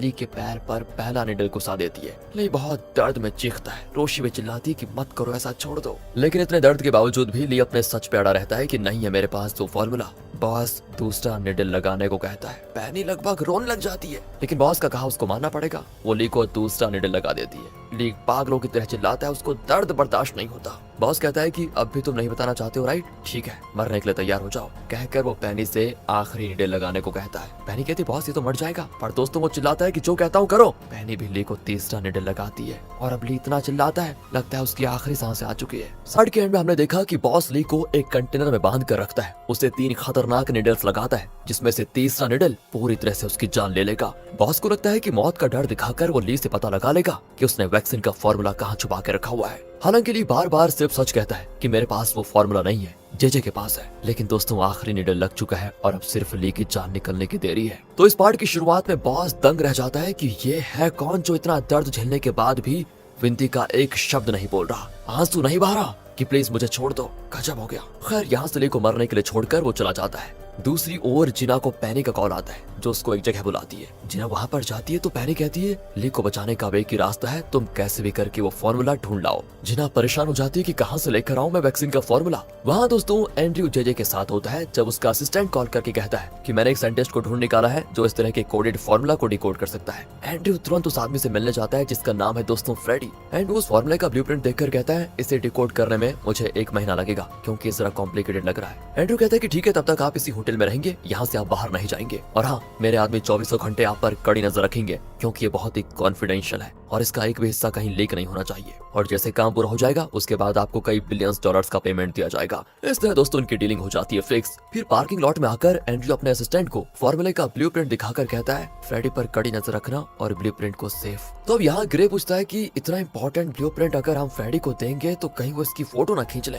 या फिर इसकी फोटोकॉपी ना बना ले। एंड्रयू का असिस्टेंट कहता है कि ऐसा हो ही नहीं सकता, तुमने एंड्रयू को क्या समझ के रखा हुआ है। उसने ब्लूप्रिंट को अच्छे से चेक कर लिया है, उसने ब्लूप्रिंट की कॉपी निकालने की कोशिश की थी लेकिन मशीन से खाली कागज निकला, ओरिजिनल का प्रिंट तो उसमें आया ही नहीं। उसने फोटो क्लिक करने की कोशिश भी की लेकिन उसमें भी ब्लूप्रिंट एकदम धुंधला ही निकला। असल में दोस्तों डेविड ने उस ब्लूप्रिंट को किसी स्पेशल पेपर पर बनाया है, इसलिए कोई इसकी कॉपी नहीं बना सकता और न इसकी कोई फोटो लेकर कहीं भेज सकता है। हाँ अगर कोई इस ओरिजिनल को चुरा कर भागे तो वो अलग बात है, ये कहकर वो चला जाता है। यहाँ से ग्रे तुरंत जिना को कॉल लगाता है और हॉस्पिटल जाकर बता देता है कि ना ब्लूप्रिंट की फोटो खींची जा सकती है और ना ही उसका जेरोक्स कॉपी बनाया जा सकता है। अब दोस्तों जॉन कहता है, जॉन को तो आप जानते ही ना, वो कहता है तुम एक काम करो उसे चुरा कर लेकर आओ। ग्रे तो शॉक हो जाता है कि अरे वो लोग मुझे जान से मार डालेंगे और कोई आइडिया सोचिए। इतने में दोस्तों उसके ऑफिस जाने का टाइम हो जाता है और वो भाग जाता है। तो अब ये दोनों परेशान है कि उस ब्लूप्रिंट को कैसे हासिल करें। जॉन बड़बड़ाने लगता है कि अगर मेरी मेमोरी तेज होती ना तो मैं तो उसको याद ही कर लेता यार। लेकिन दोस्तों तब उसे स्ट्राइक होता है कि जिना का भाई भले ही मेंटली चैलेंज्ड है लेकिन उसके पास फोटोग्राफिक मेमोरी है,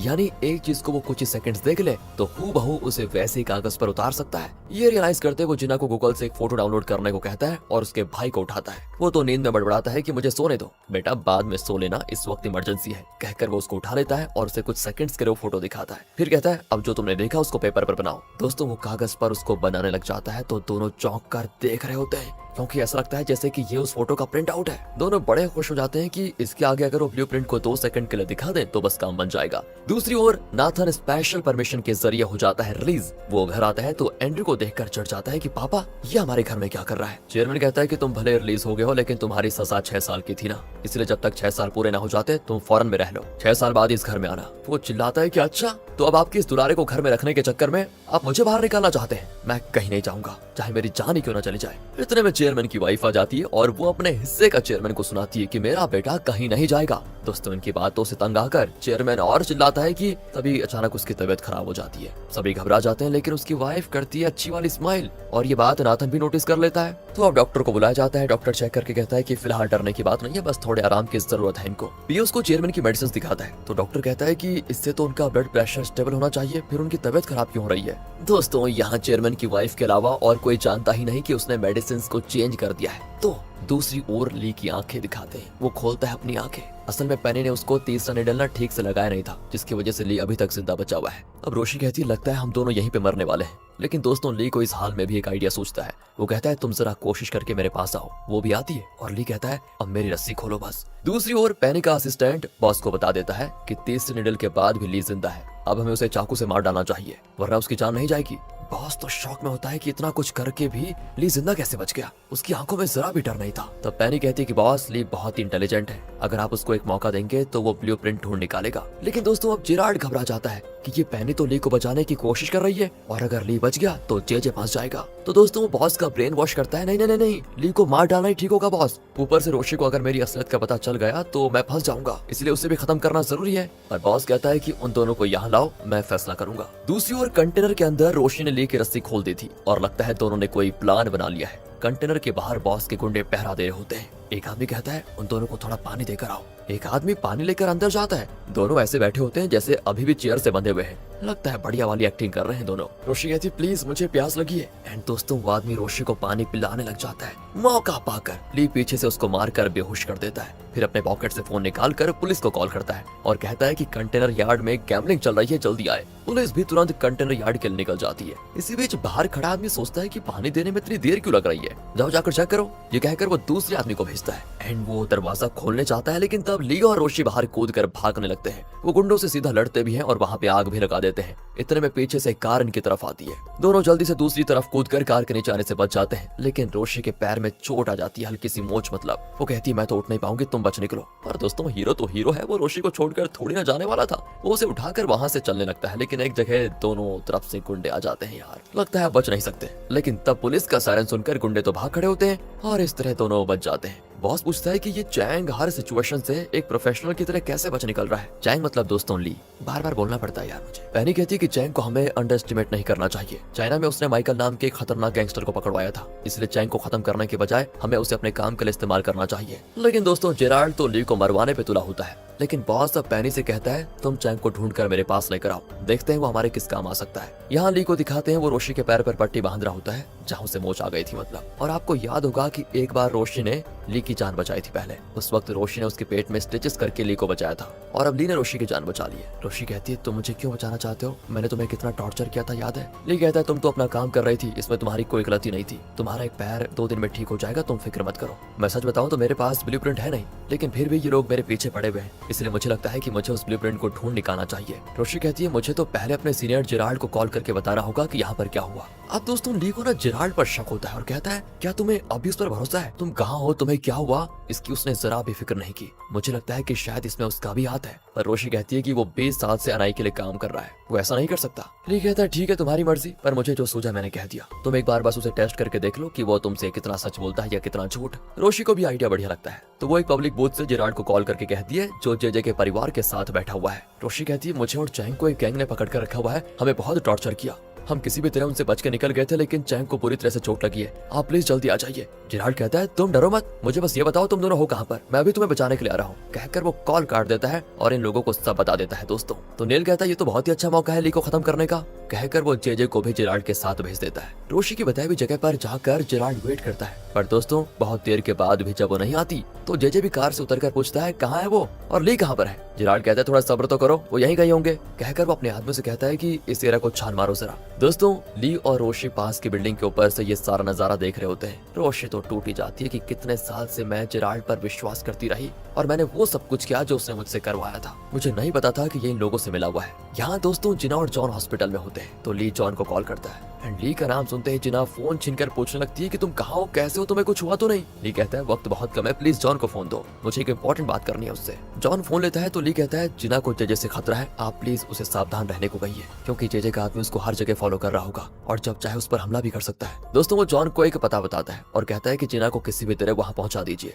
इसी बीच जॉन को पता चल जाता है कि जेजे का बॉडीगार्ड ही जिना को फॉलो कर रहा है। वो जिना को बाहर भेज देता है और जब बॉडीगार्ड उसका पीछा करने की कोशिश करता है तो जानबूझकर वो उस पर कॉफी गिरा देता है, फिर उस पर चिल्लाने भी लगता है। बॉडीगार्ड तो दोस्तों उसको उठाकर पटक देता है, लेकिन वो बॉडीगार्ड के पैर पकड़ लेता है और चिल्लाता है किसने मुझे मारा, मुझे बचाओ। तब वहाँ के गार्ड्स बॉडीगार्ड को पकड़ लेते हैं। यहाँ जिना अपनी कार लेकर ली की बताई हुई जगह के लिए निकल जाती है। पेनी उसका पीछा करती है। वहाँ जाकर जिना ली को ढूंढने लगती है और तब अचानक ली उसका हाथ पकड़कर खींचता है।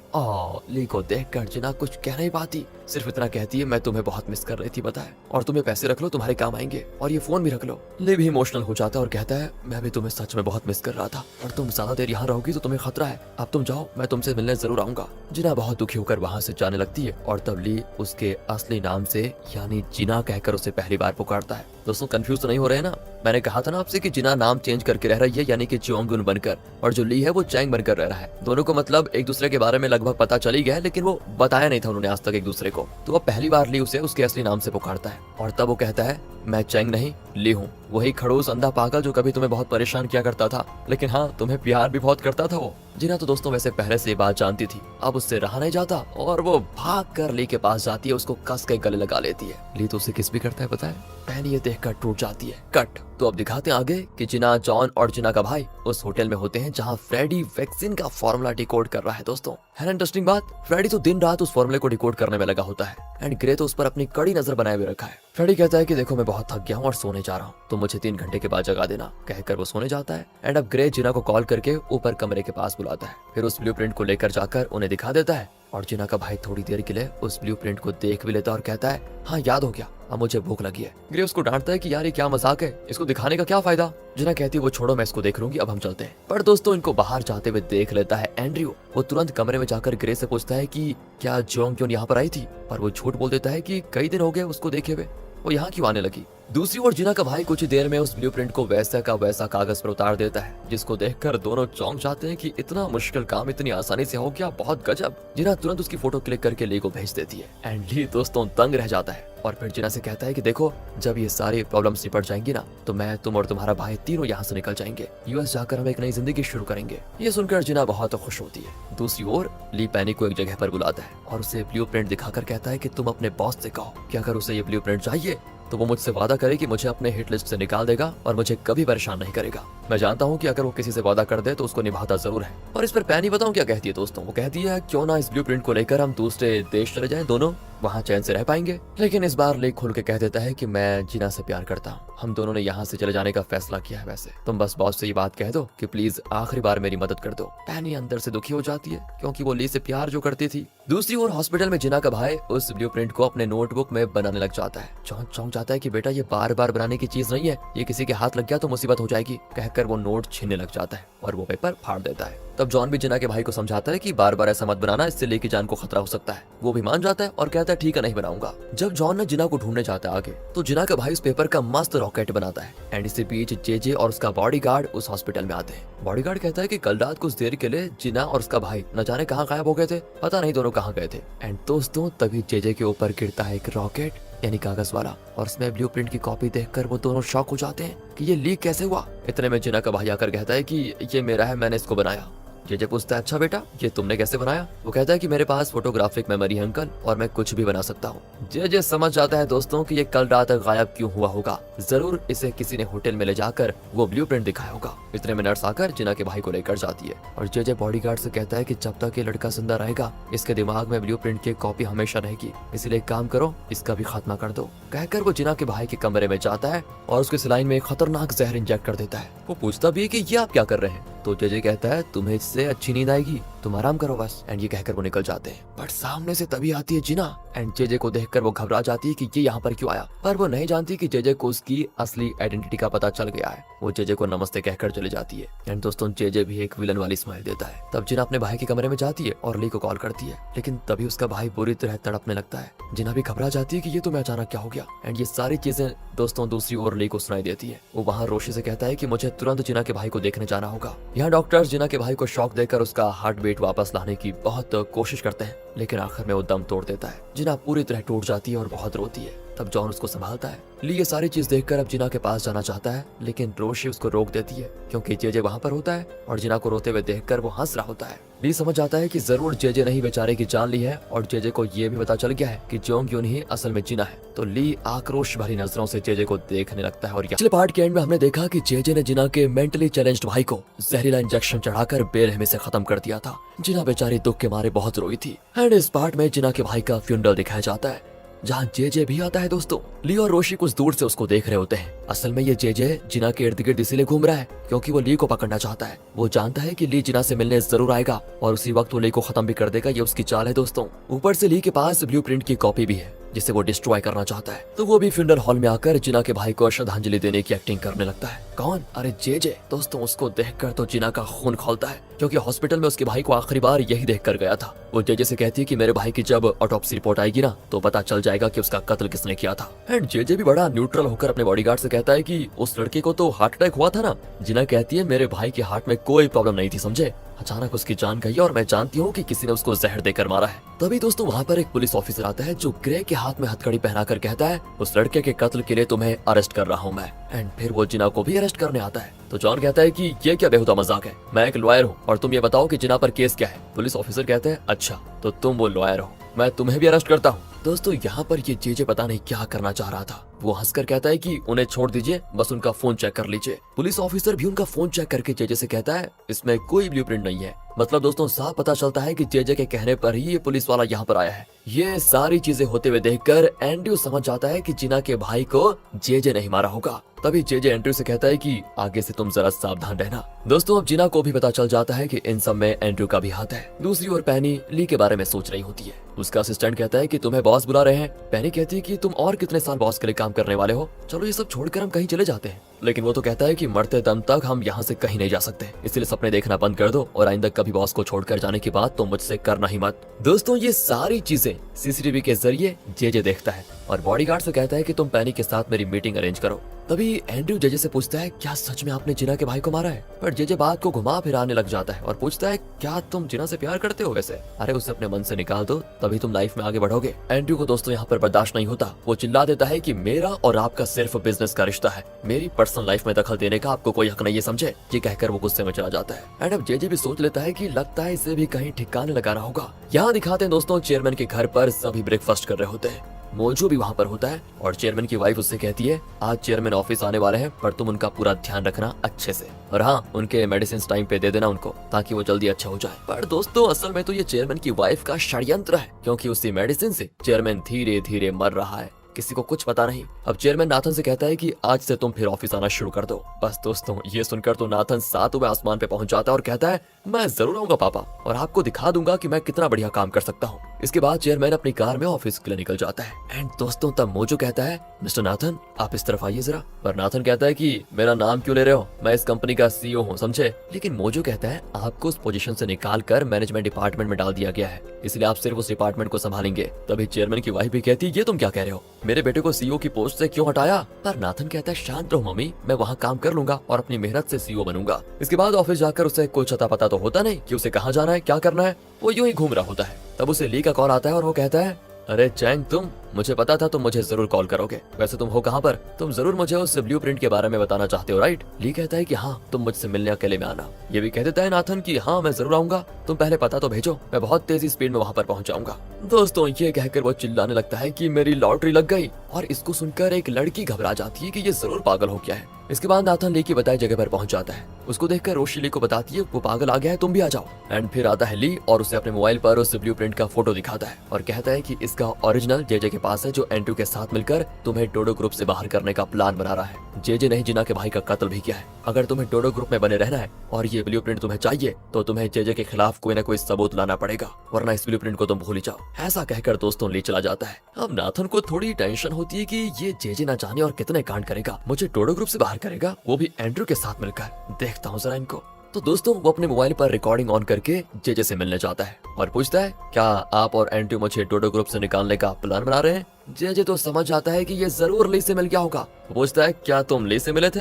नाथन भी कहता है कि हाँ। नाथन आगे पूछता है कि आपने जिना के भाई का कत्ल क्यों किया ये बताइए। अब बताओ यार, इसको इतना डायरेक्टली पूछेगा तो जेजे को शक होगा ही। वो अपने बॉडीगार्ड को इशारा करता है कि इसको चेक करो पहले। एंड वो नाथन को पकड़कर चेक करता है तो उसका मोबाइल मिलता है जिसमें रिकॉर्डिंग चल रही है। फंस जाता है बेचारा। जेजे अब उसको कहता है कि बेटा तुम जैसा पागल मैंने कहीं नहीं देखा, सच बताऊं तो तुमने ली के पेरेंट्स को मरवाया और वो तुमसे बदला लेने के लिए आया है, और तुम उसकी बात पर विश्वास करके मेरे खिलाफ एविडेंस जुटाने की कोशिश कर रहे हो, ये क्या है। लेकिन दोस्तों नाथन उसकी इन सारी चीजों का जवाब नहीं देता, बस उसका कोट पकड़कर कहता है कि तुम्हारी हिम्मत कैसे भी इस एंड्रयू को मेरी जगह पे लाने की, तुम मुझे वो ब्लूप्रिंट दे दो वरना बहुत बुरा होगा। पर कहाँ यार, बॉडीगार्ड उसे पकड़ लेते हैं कस के वो भी, और तब जेजे जी भर के उसको मारता है और कहता है तुम एक नंबर के बुज़दिल हो। क्या बुज़दिल? पता है तुम्हें, तुम लाइफ में कुछ नहीं कर सकते, तुम एक लूजर हो। नाथन कहता है कि तुम इसलिए इतना कर रहे हो ना क्योंकि नेल तुम्हारी साइड पर है, पर शायद तुम भूल गए कि वो मेरे मामा है और वो तुमसे ज्यादा मुझे सपोर्ट करेंगे। फिर तुम मेरा गेम देखो किस तरह मैं धमाका करता हूँ। और इस तरह उसको धमका कर नाथन चला जाता है। इसके बाद वो करता है ली को कॉल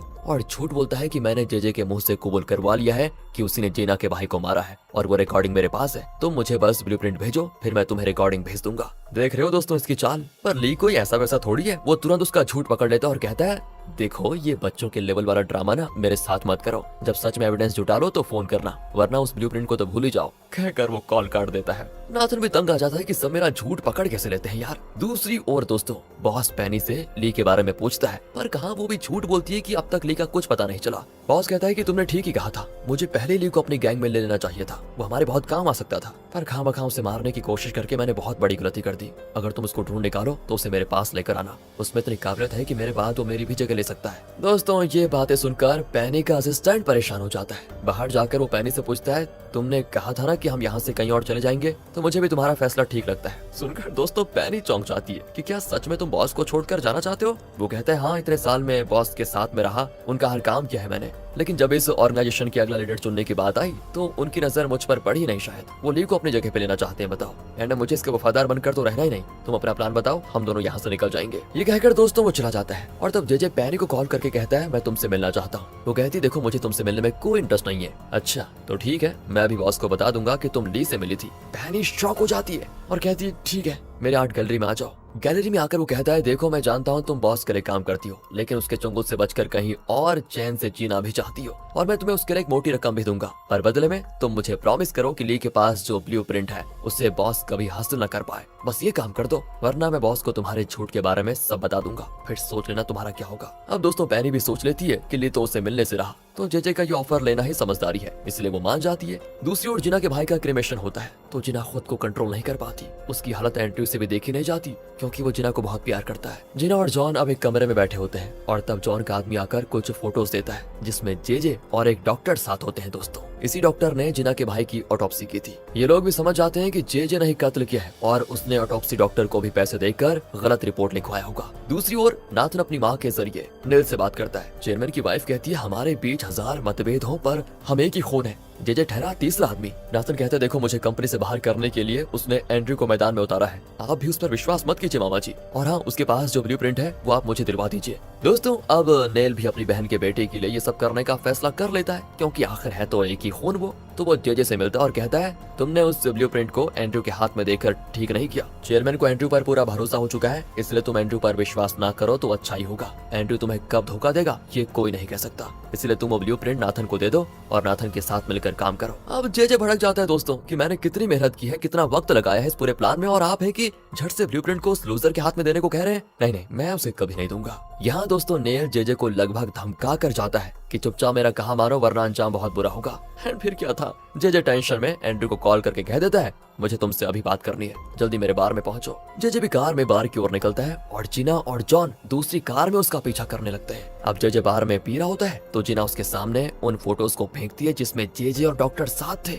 अब जेजे की हालत खराब, वो चौंक जाता है। जिना कहती है वाह तुम क्या सोचते हो कि मैं कुछ नहीं जानती, ये प्रूफ तो सिर्फ एक शुरुआत है और मैं ये साबित करके दिखाऊंगी कि तुमने मेरे भाई का कत्ल किया है। तुमने जो जुर्म किया है ना उसकी बहुत बड़ी सजा तुम्हारा इंतजार कर रही है। कहकर दोस्तों वो जाने के लिए मुड़ती है तो वहाँ पर एंड्रयू आ जाता है। जिना उससे कहती है कि सच बताओ तो मैंने कभी नहीं सोचा था कि तुम इतना नीच काम करने पे उतर आओगे और इसके साथ मिलकर मेरे भाई का कत्ल करवाओगे, और मैं तुम्हारा मुंह तक नहीं देखना चाहती। इतना कहकर वो गुस्से में चली जाती है। एंड्रयू भी टूट जाता है और उन फोटोज को देखकर कहता है तुम बहुत बड़ी गलती कर रहे हो जेजे। जेजे कहता है उस लड़की के लिए तुम मुझसे बदला लोगे क्या। एंड्रयू कहता है कि जिना के लिए मैं कोई भी हद पार कर सकता हूँ, तुमसे बदला क्या तुम्हें मार भी सकता हूँ। कहकर दोस्तों वो जिना को दिलासा देने जाता है। तो क्या था फिर, जेजे अपने बॉडीगार्ड से कहता है कि इसने खतरनाक मोड़ ले लिया है, अब ये मुझे ही अपना दुश्मन समझने लगा है, इसका अंत करना ही पड़ेगा। एंड्रयू आगे जिना से कहता है कि प्लीज मेरा विश्वास करो, मुझे नहीं पता था कि ये जेजे ने तुम्हारे भाई का कत्ल किया है। अगर मुझे पता होता तो क्या मैं उसको नहीं रोकता। तुम जेजे से बदला लेने के लिए मेरा इस्तेमाल कर लो, मैं तुम्हारे लिए कुछ भी करने को तैयार हूँ, पर प्लीज मुझ पर विश्वास करो तुम एक बार। दोस्तों जिना बिना कुछ कहे चली जाती है। यहाँ पैनी अब ली से मिलती है और कहती है सुनो बॉस तुमसे मिलने को तैयार है, तुम खुद उसे ब्लूप्रिंट दिखा दो बस। ली कहता है क्या तुमने उसे मेरी शर्तों के बारे में बताया। वो कहती है नहीं, तुम खुद ही बता देना, लेकिन मैं तुमसे आखिरी बार पूछना चाहती हूँ क्यों ना हम दोनों इस ब्लूप्रिंट को लेकर कहीं और चले जाएं। हम चैन से वहाँ जी लेंगे। ली कहता देखो मैंने तुम्हें पहले जो कहा था वो अब भी कह रहा हूँ, मैं तुमसे प्यार नहीं करता हूँ, मुझे फोर्स मत करो प्लीज। पैनी कहती ठीक है तुम्हारी मर्जी। अगले सीन में आ जाइए दोस्तों। पैनी बॉस को बता देती है कि वो ली से मिली थी एंड ली उसे कॉल करके कहता है कि वो ब्लूप्रिंट मेरे पास है, वो मैं आपको देने को तैयार हूँ, लेकिन आपको मेरी बताई जगह पे आना होगा। लोकेशन मैं बाद में बताऊंगा। हाँ और एक और चीज, अपने साथ किसी एक आदमी को लेकर आ सकते हैं, उससे ज्यादा आदमियों को लाए तो मैं ब्लूप्रिंट को नहीं दूंगा। बॉस दोस्तों थोड़ा अकड़ कर कहता है कि क्या तुम जानते हो किससे बात कर रहे हो? ली भी कहता है जानता हूँ, लेकिन इस वक्त आपको जिस चीज की जरूरत है वो मेरे पास है, इसलिए जैसा मैं कहता हूँ वैसा कीजिए। बॉस को भी उसकी बात माननी पड़ती है। दूसरी ओर पैनी का असिस्टेंट गन तैयार कर रहा होता है। लगता है बॉस और ली की मीटिंग के दौरान वो ली को खत्म करने वाला है, लेकिन पैनी कहते हैं उसे कि फिलहाल हमें ली को नहीं बॉस को मार डालना है, उससे मेरी तुम्हारी और ली तीनों की प्रॉब्लम सॉल्व हो जाएगी। असिस्टेंट कहता है लेकिन तुम जेजे के पास फंस जाओगी। पैनी कहती है पर उसने तो ये कहा था कि वो ब्लूप्रिंट बॉस को नहीं मिलना चाहिए, अगर बॉस को खत्म कर देंगे तो वो मुझे कुछ नहीं करेगा। और दोस्तों इस तरह इन दोनों के बीच ये प्लान हो जाता है फाइनल कि बॉस को करेंगे खत्म। अब आगे दिखाते हैं कि बॉस अपने एक आदमी के साथ ली के बताए हुए लोकेशन की ओर निकलता है। पैनी तभी ली को इन्फॉर्म कर देती है कि वाकई में बॉस एक ही आदमी के साथ आ रहा है। ली भी लोकेशन पर वेट कर रहा होता है जहाँ पर बॉस भी आ जाता है दोस्तों। एंड कुछ देर के बाद पैनी और उसका असिस्टेंट गन के साथ तैयार खड़े होते हैं। ली बॉस से कहता है कि वादा निभाना तो कोई आपसे सीखे हुआ। बॉस कहता है मैं वादे का बहुत पक्का हूँ। तो कहाँ है वो ब्लूप्रिंट? ली दोस्तों मोबाइल फोटो का प्रिंट आउट लाया था। वो कहता है कि मेरे पास यही है, ओरिजिनल तो जेजे के पास है। यही नहीं, इस वैक्सीन फॉर्मूले का ओनर यानी वो साइंटिस्ट डेविड, उसे भी जेजे ने मार डाला और मुझे उस केस में फंसा दिया। अब बॉस कहता है कि एक बात बताओ, सिर्फ इस कागज के टुकड़े के बल पर मैं तुम पर विश्वास कैसे कर लूं? ली कहता है कि मैं अभी साबित कर सकता हूँ कि सच क्या है। तो वो जेजे को कॉल लगाकर स्पीकर ऑन कर देता है और कहता है सुनो जेजे, तुम्हारी शामत आ रही है, बता दूं तुम्हें, बॉस तुम्हें खत्म करने के लिए निकल चुका है अभी। एंड जेजे कैजुअली कहता है अच्छा मुझे उल्लू बनाना चाहते हो तुम? मैं कल ही जेराल्ड से मिला था, उसने तो साफ बता दिया था कि ऐसा कुछ भी नहीं है। लेकिन दोस्तों अब ली उसको थोड़ा चिढ़ाने के लिए कहता है तुमने डेविड का कत्ल करवाकर उसका इल्जाम मुझ पे लगाया ना, लेकिन मैं खुद को बेगुनाह साबित करके रहूंगा और तुमसे बदला भी जरूर लूंगा। पर यहाँ जेजे कहता है तुम मेरा कुछ नहीं बिगाड़ सकते समझे, तुम खुद ही कुछ दिनों के मेहमान बचे हो, तुम्हारा आखिरी समय पास आ चुका है। एंड ये कहकर वो कॉल काट देता है। ये सारी बातें सुनकर बॉस शॉक हो जाता है और उसे ली की बातों का यकीन हो जाता है। वो पूछता है कि तुम्हारी क्या डिमांड है? सिर्फ यही ना कि मैं तुम्हें डेविड के कत्ल के केस से बाहर निकालूं और वैक्सीन फार्मूला से जो मुनाफा मिलेगा उसमें तुम्हें शेयर दूं। ली कहता है कि हाँ यही है मेरी शर्त है। बॉस कहता है तो फिर मंजूर है, पर मेरी एक डिमांड है कि तुम मेरे ऑर्गेनाइजेशन को ज्वाइन कर लो। ली पूछता है आप मुझे अपना गुंडा बनाना चाहते हैं क्या? वो कहता है नहीं, तुम मेरे राइट हैंड बनोगे, मेरी ताकत बनोगे तुम। अब ये सुनकर ली शॉक हो जाता है। तो दोस्तों वहाँ पैनी का असिस्टेंट बॉस के सीने पे एम करके रेडी होता है, लेकिन अचानक गन को ली की तरफ मोड़कर ट्रिगर दबाने लग जाता है। एंड पैनी जोर से चिल्लाती है। और यहाँ पिछले पार्ट के एंड में हमने देखा कि ली और बॉस एक जगह पे मिले और पैनी और उसके असिस्टेंट के प्लान के मुताबिक असिस्टेंट बॉस पर गन एम करके खड़ा था, लेकिन अचानक उसने अपना एम ली पर शिफ्ट किया और ट्रिगर को दबाने लगा। इस पार्ट की शुरुआत में दिखाते हैं कि असल में जब असिस्टेंट बॉस पर एम कर रहा था ना, तो ली ने बॉस के कुर्ते पर गन का लेजर पड़ते हुए देख लिया था और उसे भनक लग चुकी थी कि यहाँ पर कुछ होने वाला है। यही नहीं, जब असिस्टेंट ट्रिगर दबाने लगा था तो उसकी आवाज ली के कानों में पकड़ गई थी, क्योंकि आपको तो पता ही है ली के कान कितने तेज है। उसके बाद ली ने एक सेकंड भी नहीं सोचा और सीधे बुलेट के रास्ते में आ जाता है। गोली ली के सर के साइड से लगकर निकल जाती है और ली हो जाता है बेहोश। अब सभी घबराकर ली को कार की ओर लेकर जाते हैं, लेकिन असिस्टेंट कार की ग्लास को शूट करके बॉस को खत्म करने की कोशिश करता है। पहली कहती है बंद करो, हमारा ये अटेम्प्ट फेल हो चुका है, चलो यहाँ से। दोस्तों यहाँ पर ये असिस्टेंट एक और खतरनाक ट्विस्ट रिवील करता है। कहता है मैंने एक प्लान बी भी बनाया है, मैंने उस कार के नीचे बॉम्ब सेट किया था ताकि अगर शूटिंग नाकामयाब रही तो इस रिमोट बटन को दबाकर मैं उस बॉम्ब को ब्लास्ट करवा दूंगा। लेकिन पैनी कहती है अरे कार में ली है, प्लीज मत दबाओ। पर दोस्तों असिस्टेंट नहीं मानता और बटन को प्रेस करने वाला होता है कि पैनी उसे छीन कर फेंक देती है। असिस्टेंट अब उस रिमोट को ढूंढने लगता है तो पैनी बॉस को कॉल करके बता देती है कि कार से तुरंत बाहर निकलिए, उसके अंदर बॉम्ब है। बॉस हो जाता है शॉक, लेकिन इतने में असिस्टेंट रिमोट निकाल लेता है दोस्तों। लेकिन ये क्या, पैनी उस पर गन तान कर कहती है रिमोट फेंक दो वरना शूट कर दूंगी अभी के अभी। पर दोस्तों असिस्टेंट कहता है नहीं नहीं नहीं, मैं हम दोनों की भलाई के लिए तो ये कर रहा हूँ। एंड वो बटन दबा देता है, कार हो जाती है ब्लास्ट। इधर पैनी उसे शूट कर देती है और वो भी मर जाता है दोस्तों। लेकिन फिर पता चलता है कि जैसे ही पैनी ने बॉस को कॉल किया था तो वो सब उस कार से निकलकर दूसरी कार के पीछे आ गए थे और जिंदा बच गए। चलो बढ़िया हुआ। पैनी बॉस को कॉल करके कहती है कि सुनिए, मैंने अपने असिस्टेंट को मार डाला, उसने कार के नीचे बॉम्ब लगाया था और उसने आप पर शूट करने की कोशिश की थी और ली को गोली उसी की वजह से लगी। बॉस को भी शौक पे शौक लगता है। वो ली को कार में लेकर जा ही रहे होते हैं और बॉस शहर के बेस्ट डॉक्टर को कॉल करके अपने घर आने को कहता है। वो अपने ड्राइवर से कहता है कि तुम मीडिया में खबर फैला दो कि ली मर चुका है और ली के कद वाले किसी दूसरे की लाश का इंतजाम करो और हमें सबको विश्वास दिलाना होगा कि ली मर चुका है। मैंने जेराल्ड पर बहुत विश्वास किया, लेकिन वो भी गद्दार निकला और जेजे के साथ मिलकर उसने मुझे धोखा दिया है। ध्यान रहे, उसे जरा भी शक नहीं होना चाहिए कि ली जिंदा है। दोस्तों अब वो बॉस के घर पहुंचते हैं जहाँ एक डॉक्टर ली का ट्रीटमेंट शुरू कर देता है और क्योंकि गोली सर के साइड पर लगकर निकली थी तो ली जिंदा बच गया। बॉस कहता है मुझे विश्वास नहीं होता कि तुम्हारा असिस्टेंट ऐसा कर सकता है। पेनी कहती मुझे भी यकीन नहीं हो रहा है, शायद वो भी उस ब्लूप्रिंट के लिए ये सब कुछ कर रहा था। इतने में दोस्तों डॉक्टर आकर कह देता है कि ली जिंदा जरूर है लेकिन वो कोमा में चला गया। वो कब होश में आएगा ये फिलहाल तो कुछ नहीं कहा जा सकता। बॉस दोस्तों फिर से शॉक हो जाता है। यहाँ दिखाते हैं जिना और जॉन को वो टीवी में न्यूज देखते हैं कि ली और रोशी जिस कार में जा रहे थे उसका एक्सीडेंट हो गया है और दोनों जलकर मर गए। जिना की तो हालत खराब हो जाती है सुनकर, लेकिन ये खबर देखकर जेजे बहुत खुश होता है। वो जेरार्ड से पूछता है क्या ये सच है? वो भी कहता है कि हाँ दोनों मर चुके हैं। पर बॉडीगार्ड कहता है कि नहीं नहीं नहीं, जब तक हम ली की लाश को देख नहीं लेते हमें किसी की बात पर यकीन नहीं करना चाहिए। इसके बाद दोस्तों जेजे पेनी को कॉल करके पूछता है क्या सच में ली मर चुका है? तुमने उसकी लाश को देखा है क्या? वो भी झूठ बोल देती कि हाँ मैंने अपनी आंखों से उसकी लाश को देखा है। जेजे दोस्तों अपनी बत्ती से दिखाकर हंसता है कि बस अब मुझे ली के बुरे सपने नहीं आएंगे कि वो मुझे मार रहा है। वो मर चुका है और मैं जीत गया। दूसरी ओर दोस्तों जिना हर हॉस्पिटल में जाकर अनआइडेंटिफाइड पेशेंट्स को देखने लगती है क्योंकि उसे अभी यकीन है कि ली मरा नहीं। सच्चा प्यार है दोस्तों। अब एंड्रयू उससे मिलने आता है और कहता है मैं जानता हूँ तुम मुझसे नफरत करती हो लेकिन तुम ये एक्सेप्ट कर लो कि ली जिंदा नहीं है। उसकी तलाश करने से असलियत बदल नहीं जाएगी। वो बहुत ही इमोशनल होकर दोस्तों रोने लगती है और एंड्रयू के कंधे पर सर रख लेती है। ये सारी चीजें जेजे दूर से देखकर बड़ा खुश होता है, लेकिन एंड्रयू पर उसे गुस्सा भी है कि वो मेरी बात नहीं मान रहा और गलत रास्ते पे जा रहा है। अब आ जाइए नाथन की तरफ। नाथन दोस्तों मैनेजमेंट डिपार्टमेंट में सबको पनिशमेंट दे रहा होता है और बिना वजह सब पर चिल्लाता रहता है। तब चेयरमैन मोजो से कहता है कि मैंने सोचा मैनेजमेंट में जाकर नाथन सुधर जाएगा, लेकिन वो वहाँ पर भी अपने निकम्मेपन का प्रदर्शन कर रहा है। उसे एक अच्छा इंसान बनाने की जिम्मेदारी मैं तुम्हें सौंपता हूँ। तुम उसे डांटो, उसे मारो या उसकी कुटाई करो, मैं नहीं जानता, लेकिन उससे मेहनत करवाओ और इस कंपनी का एक अच्छा एम्प्लॉय बनाकर मेरे सामने लेकर आओ उसे। मोजो भी मान जाता है दोस्तों और सीधे नाथन से कहता है तुम्हें मैनेजमेंट डिपार्टमेंट से भी निकाल दिया गया है और तुम यहाँ के हेड नहीं हो बल्कि एक मामूली कर्मचारी हो। कहकर दोस्तों वो नाथन को स्टोर रूम में लेकर जाता है। अब नाथन को उसकी बात माननी पड़ती है क्योंकि उसे कैसे भी करके अपने पापा के आगे खुद को प्रूव जो करना है। मोजो कहता है तुम्हें इस जगह की सफाई करनी है। सुना तुमने? सफाई, ठीक है। दोस्तों क्या करे, अंदर से तो नाथन को मोजो से इतनी चिड़न होती है लेकिन फिर भी उसका बताया वो हर काम उसको करना ही पड़ता है। दूसरी ओर फ्रेडी ने उस ब्लूप्रिंट को डिकोड करके वैक्सीन फॉर्मूले का इक्वेशन रेडी कर लिया है। इसलिए दोस्तों जेजे वहाँ पर आता है और बड़ा खुश होता है कि चलो सारा काम बहुत बढ़िया हो रहा है। एंड्रयू उस ब्लूप्रिंट को देखकर पूछता है क्या आपने नई कंपनी शुरू कर दी है? जेजे कहता है कि हाँ, और उसी के नाम पर मैं इस वैक्सीन का पेटेंट ले लूंगा। तो उसमें आप मुझे पार्टनर के तौर पर कब साइन करने जा रहे हैं? जेजे कहता है कुछ दिन रुक जाओ, तुम्हारी कंपनी के अगले शेयर होल्डर्स मीटिंग में मैं इसकी अनाउंसमेंट जरूर करूंगा। दोस्तों यहाँ पर एंड्रयू उसकी बात का यकीन करके चला जाता है, लेकिन उसके जाने के बाद जेजे अपने आप से कह लेता है कि बेटा तुमने मेरा विरोध करके बहुत बड़ी गलती कर दी है, उसकी सजा तो तुम्हें मिलेगी। तुम क्या सोचते हो हैं?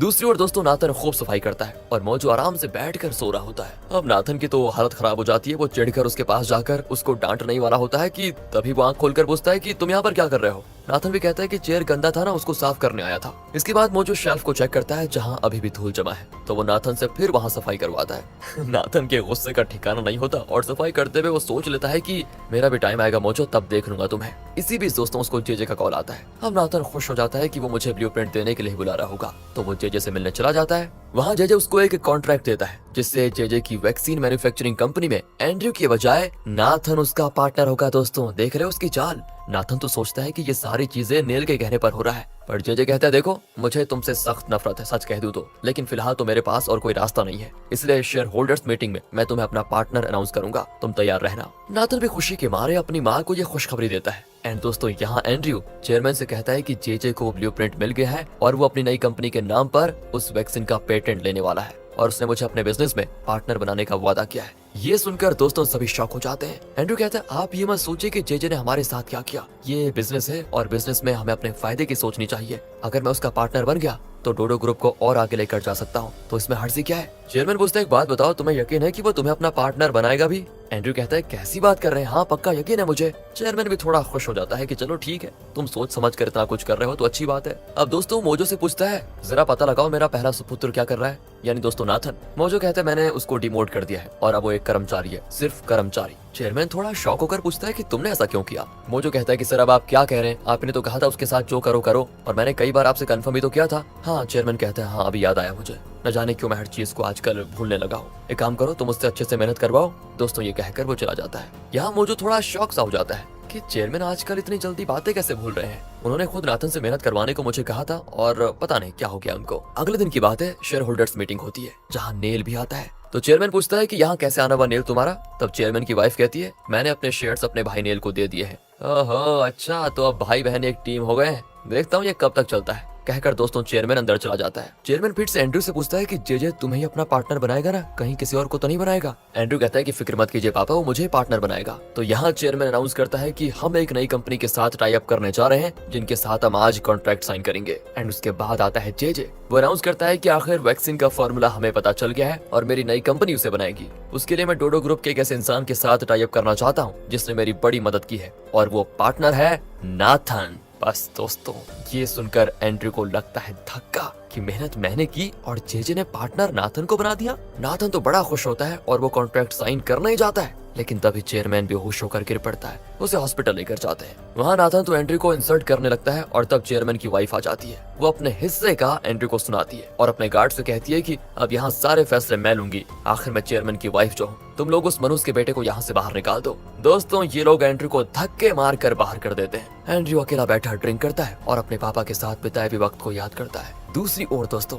चेयरमैन की वाइफ ऑफिस जाती है और लगता है उससे भी पावर का लालच आ गया है और वो इस कंपनी को अपने हाथ में कैसे भी करके लेना चाहती है। अपना बड़ा सा पोस्टर देखकर वो बड़ी खुश होती है। ऑफिस में सब उसके आगे सर झुकाते हैं तो उसे बहुत ही अच्छा लगता है। तब वो नाथन से कहती है, देख लो बेटा, जितनी जल्दी हो सके हमें इस कंपनी को पूरी तरह से अपने हाथ में ले लेना चाहिए, तब तक तुम्हें जो करना है वो कर लो। अब दोस्तों नाथन को मोजो से चिढ़ थी, ये तो आपको पता है, क्योंकि मोजो ने उसे कर्मचारी बनाकर कितना काम करवाया हमने देखा। इसीलिए अगली मीटिंग में वो मोजो पर कंपनी के पैसे ऐंठने का इल्जाम लगाकर नौकरी से निकाल देता है। एंड प्रूफ के तौर पर वो कुछ नकली कागज भी दिखाता है, लेकिन मोजो कहता है ये तो फर्जी है, मैंने ऐसा कुछ नहीं किया। पर दोस्तों वो कहाँ मानने वाला था नाथन, वो मोजो को काम से निकाल देता है। मोजो बेचारे की आंखें भर आती हैं, क्योंकि उसने इस कंपनी के लिए कई साल काम किया था। वो इस कंपनी को अपना घर मानता था, लेकिन आज उसे यहाँ से निकाल दिया गया। एंड अब वो भी नाथन से बदला लेने की ठान लेता है। दूसरी ओर बॉस को दिखाते हैं, वो ली को चाइना ले जाकर कोई ट्रीटमेंट करवा रहा होता है। कई दिन बीत जाते हैं, लेकिन ली को होश नहीं आता। रोशी उसकी बड़ी देखभाल करती है। बॉस से बहुत परेशान भी है, क्योंकि वो ली को अपना वारिस मानने लगा था। अब यहाँ एंड्रयू को दिखाते हैं जो ड्रिंक कर रहा होता है। तो जे उससे बात करने आता है।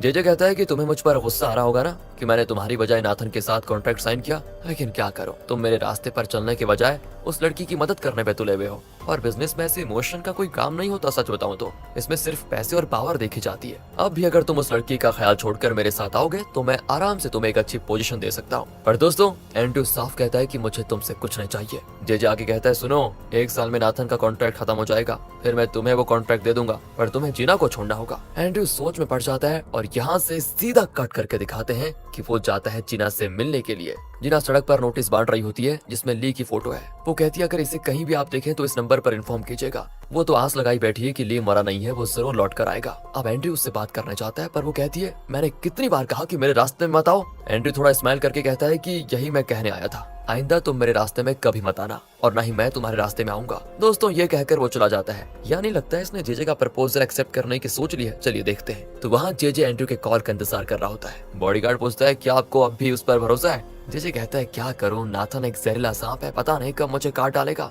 उससे बेहतर तो एंड्रयू है, जिसे मैं कम से कम कंट्रोल तो कर ही सकता हूँ। बस दोस्तों इतने में एंड्रयू कॉल कर देता है और दोनों एक जगह पर मिलते हैं। एंड्रयू कहता है, तो ठीक है, अगले साल जब नाथन का कॉन्ट्रैक्ट खत्म हो जाएगा तो आप मेरे साथ कॉन्ट्रैक्ट साइन करेंगे, है ना? जे कहता है, हाँ बिल्कुल। अच्छा तो ये बताइए मेरे साथ कितने साल का कॉन्ट्रैक्ट होगा? जे कहता है कि 3 साल का होगा और उन 3 सालों में तुम वापस कंपनी के वाइस चेयरमैन बन जाओगे। लेकिन दोस्तों एंड्रयू कहता है, नहीं, मुझे 3 साल नहीं, मुझे 10 साल का कॉन्ट्रैक्ट चाहिए। मंजूर है तो ठीक है, वरना मैं वापस यूएस चला जाऊंगा। अब यहाँ दिखाते हैं तो कई दिन के बाद भी ली कोमा से नहीं निकला। एंड इसी बीच यहाँ जीना जे से बदला लेने के लिए लॉ बुक्स पढ़ती है और जॉन उसकी मदद करता है। दूसरी ओर रोशी बॉस से पूछती है कि अगर ली होश में आ गया तो क्या आप उसे अपना राइट हैंड बना लेंगे? वो कहता है कि मैं बूढ़ा हो चुका हूँ, इसलिए अब मुझे राइट हैंड मैन की जरूरत नहीं है, बल्कि मैं ली को इस ऑर्गेनाइजेशन का लीडर बना दूंगा। सुनकर रोशी शॉक हो जाती है। चलिए यहाँ से 1 साल के बाद का सीन दिखाते हैं कि एंड्रयू कहीं जाने के लिए बढ़िया तैयार हो रहा होता है। उसका असिस्टेंट आकर कहता है, चलिए मिस्टर सीईओ, लगता है ये डोडो ग्रुप का नया सीईओ बन गया है। वो मीटिंग में कंपनी की तरक्की के लिए कई प्लान अनाउंस कर रहा होता है। दूसरी ओर जिना ने लॉ स्टडी कर लिया है और उसने जॉन के साथ मिलकर एक छोटा ऑफिस खोल लिया होता है। जिना सोचती है कि अगर ली होता ना तो ये सब कुछ देखकर कितना खुश होता। लेकिन दोस्तों अब पता चलता है कि ली तो अभी कोमा में है और रोशी उसका बढ़िया तरीके से ख्याल रख रही होती है। वो उसका चेहरा साफ करके उठने वाली होती है। अचानक ली की आवाज आती है, पर्दे बंद कर दो, मेरी आंखों पे रोशनी पड़ रही है। रोशी एकदम से शॉक होकर मुड़ती है तो ली धीरे से अपनी आंखें खोलता है। यहाँ पर होता है पार्ट 25 का दी एंड।